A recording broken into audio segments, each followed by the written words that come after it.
घरावा ले जात बाड़ू देव घर भगले भगले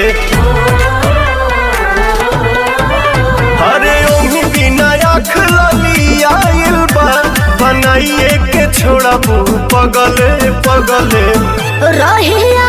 में भीड़ बड़ी लगले जीजा जगले जगले गड़िया चलाई अगले बगले जीजा जगले जगले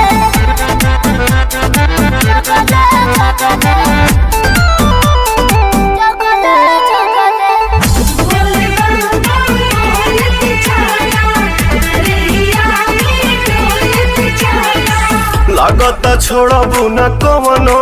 करम बैठे में लागेला बहुते नरम जे स्टेरिंग धारेला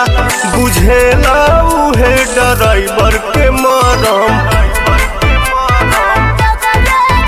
हम बुझतनी राउर करनी जी जीजा लागे चिलम कहीं मरनी जी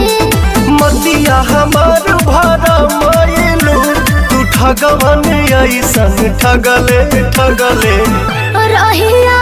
में भीड़ बड़ी लगले जीजा जगले जगले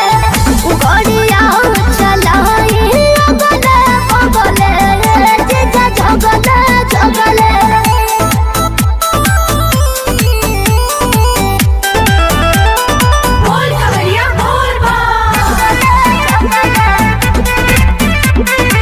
काहे बरावत खीसे